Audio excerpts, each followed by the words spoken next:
Praise the Lord. ഏവർക്കും വേണ്ടി വരുന്ന യേശു ക്രിസ്തുവിൻ്റെ നാമത്തിൽ എൻ്റെ സ്നേഹം ഞാൻ അറിയിച്ചുകൊള്ളുന്നു. ഒരു മാസക്കാലം മുതൽ നമ്മളേവരും ആയിരിക്കുന്ന സ്ഥാനങ്ങളിൽ ദൈവം നമ്മളെ അതിശയത്വരമായി നടത്തി ആ ദൈവത്തിൻ്റെ സ്നേഹത്തിന് കരുതലിനായി വീണ്ടും നന്ദിയുള്ള ഹൃദയത്തോടെ ദൈവസന്നിധിയിൽ നമുക്കായിരിക്കാം.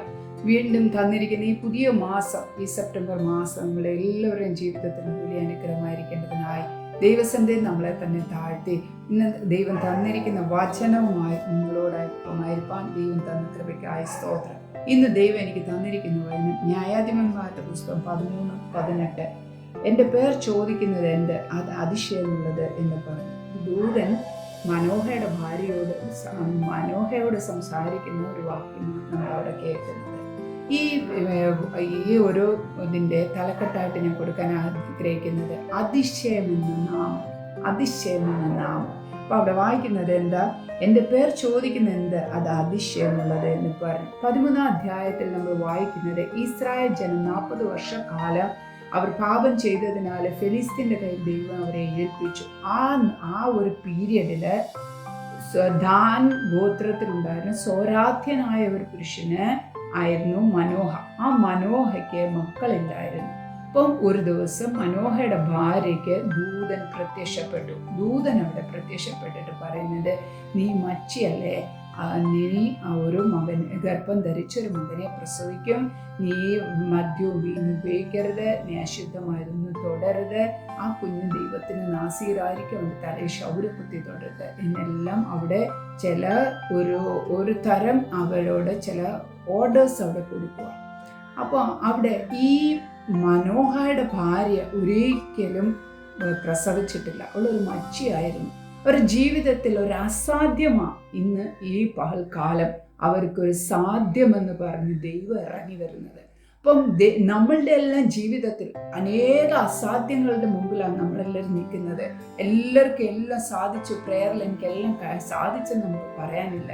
പക്ഷേ നമ്മളുടെ അസാധ്യങ്ങളുടെ മുമ്പിൽ ഈ ഒരു മാസക്കാലം ദൈവം നമ്മളോട് സംസാരിക്കുന്നത് അതിനെ സാധ്യമാക്കുന്ന ദൈവത്തിൻ്റെ ദൂതൻ നമ്മളുടെ ജീവിതത്തിൽ വെളിപ്പെടാൻ പോവുകയാണ്. നമുക്ക് എല്ലാ കാര്യങ്ങളും, എത്രയോ കാര്യങ്ങൾ അസാധ്യമാണ്.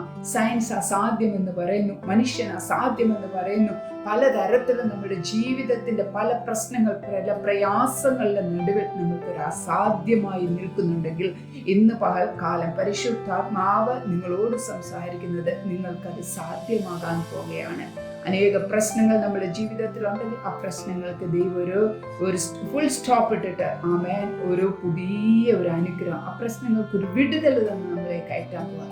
രോഗത്താൽ ഈ രോഗത്തിൽ നിന്ന് ഇനി എനിക്കൊരു വിടുതലില്ലയോ എന്ന് ചോദിച്ചിരിക്കുന്ന സ്ഥാനത്ത് ദൈവം ആ അസാധ്യത്തെ ദൈവം സാധ്യമാക്കാൻ പോകും.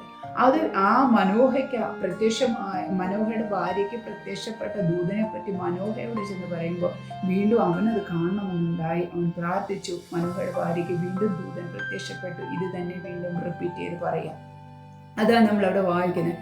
അപ്പോൾ മനോഹ ചോദിക്കുന്നത്, ഈ കാര്യം ദൈവം പറഞ്ഞ് തന്ന കാര്യങ്ങളെല്ലാം സാധിക്കുമ്പോൾ ഞങ്ങൾ നിന്നെ ബഹുമാനിക്കാൻ നിന്റെ പേരെന്താന്ന് ചോദിക്കുന്നതാണ് നമ്മളവിടെ വായിക്കുന്നത്. ആ പേരെന്താന്ന് ചോദിക്കുമ്പോൾ, നീ എന്തിനാ എൻ്റെ പേര് ചോദിക്കുന്നത്, നീ എൻ്റെ പേര് ചോദിക്കുന്നത് എന്ത്, അത് അതിശയമുള്ളത് എന്നാ പറയുന്നത്. ഇന്ന് നമ്മൾ യെശയ്യാ 9:6 എന്ത് വായിക്കുന്നത്, നിനക്കൊരു പുത്രൻ ജനിക്കും, അവന് അത്ഭുത മന്ത്രി, വീരനാം ദൈവം, സമാധാന പ്രഭു, നിത്യപിതാവ്. ആമേൻ. അതവിടെ നമ്മളവിടെ വായിക്കുന്നത്. അതാരാ? യേശുവിൻ്റെ പിറപ്പിനെ പറ്റി യെശയ്യാ പ്രവാചകൻ പറയുന്ന ഒരു വചനമാണ് നമ്മളവിടെ വായിക്കുന്നത്. അപ്പം യേശു കുഞ്ഞ് ആരാ? അത്ഭുത മന്ത്രി. ഇവിടെ നമ്മൾ വായിക്കുന്നത് അതിശയമുള്ളത്, ആ നാമം അതിശയമുള്ളത്. അപ്പൊ ഈസ് എ വണ്ടർഫുൾ കൗൺസിലർ. അപ്പൊ ദൈവത്തിന്റെ 4 ഗുണങ്ങൾ, ക്യാരക്ടേഴ്സ് അവിടെ നമ്മൾ അവിടെ വായിക്കുന്നത്. എന്താ? Wonderful councillor. അവന്റെ വിസ്ഡത്തെ കുറിച്ച് അവിടെ വായിക്കുന്നത്. അവന്റെ എറ്റേണൽ ആയിട്ടുള്ള അവന്റെ ആ അനന്യനായ ഒരു പിതാവ്, സമാധാനത്തെ തരുന്ന ദൈവം, വീരനായ ദൈവം, ഒരു മൈറ്റി വാരിയർ ആ ഗോഡ് നമുക്ക്. അപ്പൊ ദൈവത്തിന്റെ ചില ഗുണങ്ങളാണ് നമ്മളിവിടെ വായിക്കുന്നത്. അതിലൊന്ന് അത്ഭുത മന്ത്രി, അതിശയം എന്ന നാമം. ആ അതിശയം എന്ന നാമം, ആ ദൈവം അവിടെ ഇറങ്ങി വന്നിരിക്കുക. അപ്പൊ അതിശയം എന്ന നാമം അപ്പൊ ആർക്കാ ഉള്ളത്? യേശുവിന് അതിശയം എന്ന നാമമുള്ളത്. അപ്പൊ യേശു എന്ന പേര് വാനോർ ഭൂലോകർ അധോലോകർ വാഴ്ത്തി പാടുന്ന ഒരു നാമമായി യേശുവിന്റെ നാമം.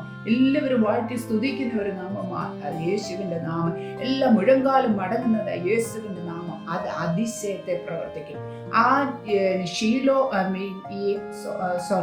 അത് സുന്ദരം എന്ന ദേവാലയത്തിന് മുമ്പിൽ ഇരുന്ന മുടന്തനെ യേശുവിന്റെ നാമമാ അവിടെ ഉയർപ്പിച്ച് നടത്തിയത്. അവൻ എഴുന്നേറ്റ് തുള്ളിച്ചാടി നടന്നു. അപ്പൊ യേശുവിന്റെ നാമത്തിൽ എന്തുണ്ട്? അതിശയമുണ്ട്. യേശുവിന്റെ നാമത്തിൽ അത്ഭുതമുണ്ട്. ഒരിക്കലും എഴുന്നേക്കത്തില്ലെന്ന് പറഞ്ഞ് മുടന്തനായി ഇരുന്നവനെ യേശു നാമം പറഞ്ഞപ്പോൾ അവിടെ എന്തു പറ്റി? അവൻ എഴുന്നേറ്റ് തുള്ളിച്ചാടി നടന്നു. വീണ്ടും യേശുവിന്റെ രക്തത്തിൽ നമുക്ക് അത്ഭുതമുണ്ട്. യേശുവിന്റെ രക്തത്തിൽ അത്ഭുതമുണ്ട്. നമ്മൾ വായിക്കുന്നത് ഈ ഹെബ്രായർ 9:12 സ്വന്തം രക്തത്താൽ തന്നെ ഒരിക്കലായിട്ട് വിശുദ്ധ മന്ദിരത്തിൽ പ്രവേശിച്ച് എന്നേക്കുമുള്ളൊരു വീണ്ടെടുപ്പ് സാധിച്ചു. അപ്പം ദൈവം നമുക്ക് എന്ത് തന്നിരിക്കുന്നത്? ദൈവത്തിന് യേശുവിന്റെ രക്തത്തിനാല് നമുക്ക് വന്ന് വീണ്ടെടുപ്പ് തന്നിരിക്കും. യേശുവിന്റെ രക്തത്തിൽ ഒരു അത്ഭുതമുണ്ട്. അതാണ് നമ്മൾക്കുള്ള വീണ്ടെടുപ്പ്. നമ്മളെല്ലാം പാപികളായി പാതാളത്തിൽ പോയി ശിക്ഷ അനുഭവിക്കേണ്ടത് നമ്മൾക്ക് ഒരു വീണ്ടെടുപ്പ് തന്നത് എന്താ? യേശുവിന്റെ രക്തം. അത് അത്ഭുതമുള്ളത്. വീണ്ടും നമ്മൾ യെശയ്യാ 53:5 നമ്മൾ എന്താ വായിക്കുന്നത്? അവന്റെ അടിപ്പിണറുക നമുക്ക് സൗഖ്യം വന്നിരിക്കുന്നു. അവന്റെ അടിപ്പിണറുകൾ, ക്രൂശിൽ അവൻ ഏറ്റ അടികൾ, അവിടെ നിന്ന് ആ രക്തത്തിനാല നമുക്ക് വന്ന് സൗഖ്യത്തെ ദൈവം തന്നെ. അപ്പൊ യേശുവിന്റെ രക്തം അത്ഭുതമുള്ളത്. വീണ്ടും യേശുവിന്റെ കരത്തിനാൽ അത്ഭുതമുണ്ട്. ഒരിക്കൽ വിക്കനായ ഒരു ചെകിടനെ കൊണ്ടുവന്ന് യേശുവിന്റെ അടുക്കൽ കൊണ്ടുവന്ന് കൊടുത്തു. അപ്പൊ യേശു എന്ത് ചെയ്തു? വിരലില് അവന്റെ കൈയിട്ടിട്ട് തുപ്പി അവനെ എന്ത് ചെയ്തു? എപ്പഥ എന്ന് പറഞ്ഞു. അവന് നാവിനെ തൊട്ടിട്ട് എപ്പഥ എന്ന് പറഞ്ഞു. വിരല് ചെവിക്കുള്ളിലിട്ട് തുപ്പി നാവിനെ തൊട്ടിട്ട് അവൻ എപ്പഥ എന്ന് പറഞ്ഞു. തുറക്ക എന്നാ പറഞ്ഞത്. അപ്പൊ എന്ത് ചെയ്തു? ആ കുഞ്ഞ് ചെവി കേൾക്കുന്നവനായി അവന്റെ നാവിന്റെ കട്ടുകൾ അഴിഞ്ഞ് കാത് തുറന്ന് അവൻ കേൾക്കാൻ തുടങ്ങി. ആ കട്ടുകളെല്ലാം അഴിഞ്ഞുപോയി. ഇപ്പൊ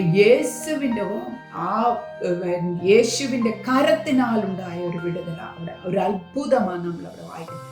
യേശുവിന്റെ കരത്തിലിരുന്ന് അനേകം നമ്മൾ വായിക്കുന്നുണ്ട്. ഓരോന്ന് എക്സാമ്പിൾ മാത്രമാണ് ഞാൻ പറയുന്നത്. വിടുതലുണ്ട്. വീണ്ടും യേശുവിന്റെ വാക്കിൽ വിടുതലുണ്ട്. ശീമോൻ പത്രോസ് വലയിട്ട് രാത്രി മൊത്തവും വലയിട്ട് ക്ഷീണിച്ച് ഒന്നും പിടിക്കാതെ ഇരിക്കുന്ന സമയത്ത് യേശു എന്ന് പറയുന്നത്, നീ ഇവിടേക്ക് നീ വലയിറക്കാം, ഈ സ്ഥലത്ത് നീ വലയിറക്കാം.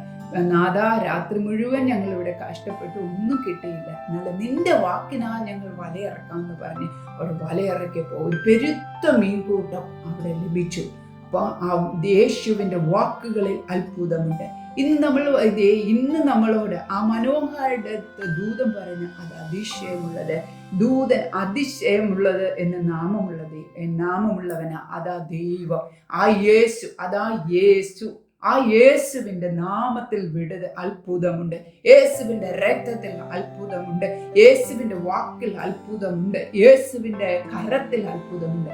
ഈ വരുന്ന മാസം യേശു നമ്മുടെ ജീവിതത്തിൽ പല തരത്തിലുള്ള അത്ഭുതങ്ങളെ ചെയ്യാൻ വിശ്വസ്തനാണ്. എങ്ങനെ നമ്മൾ അത് വിശ്വസിക്കുന്നു, അതുപോലെ ദൈവം നമ്മുടെ ജീവിതത്തിൽ ചെയ്തു തരുവാൻ വിശ്വസ്തനാണ്. നമ്മളുടെ നെഗറ്റീവ്സ്, നമ്മുടെ അസാധ്യങ്ങളെ ദൈവം സാധ്യമാക്കി തരും. ദൈവത്തിന്റെ വിടുതല് യേശുവിന്റെ നാമത്തിൽ അതിശയം നമ്മുടെ ജീവിതത്തിൽ ദൈവം ചെയ്തു തരും.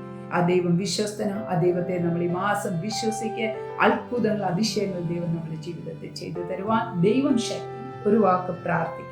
കരുണയുള്ള ദൈവമേ, പരിശുദ്ധ പിതാവേ, ദൈവസന്ധിയിൽ ഒരു പ്രാവശ്യം കൂടെ കർത്താവേ ജനത്തോടൊപ്പം കടന്നു വരുന്നു. എൻ്റെ ഈ ശബ്ദത്തെ കേൾക്കുന്ന എല്ലാ നിന്റെ മക്കളെയും ദൈവകരങ്ങളെ സമ്പൂർണ്ണമായി താഴ്ത്തി ഏൽപ്പിക്കുന്നു. കർത്താവെ, അവിടുന്ന് അനുഗ്രഹിക്കണമേ, സഹായിക്കണമേ എന്ന് പ്രാർത്ഥിക്കുന്നു. ഈ വരുന്ന മാസക്കാലം അവരുടെ ജീവിതത്തിൽ അവരെത്രയോ പ്രയാസങ്ങൾ, പ്രശ്നങ്ങൾ, ഒന്നും ഇനി നടക്കത്തില്ലയോ, ഇതെന്നാൽ ഇത് കഴിയത്തില്ല, ഇത് ഒരു തരത്തിൽ ഇത് മുന്നേറാൻ കഴിയത്തില്ല, ആ മുന്നേറ്റത്തെ തടയുന്ന എല്ലാ ശത്രുവിന്റെ ക്രിയകളുടെ മേലും ആമേൻ യേശു നാമം അത് അതിശയമുള്ളത്. ആ നാമത്തിനാല് ഇന്ന് പകൽക്കാലം ഒരു വിടുതൽ വിടുതൽ ഉണ്ടാകട്ടെ. അത് സാധ്യമായി മാറട്ടെ. അതൊരു സാധ്യമായി മാറട്ടെ. വീട് കട്ടുവാൻ ഭാരപ്പെടുന്നവർക്ക് വീട് ദൈവം കൊടുക്കണം. ജോലി ഇല്ലാതെ ഭാരപ്പെടുന്ന അസാധ്യമായിരിക്കുന്നവർക്ക് ദൈവം സാധ്യമാക്കി കൊടുക്കണം.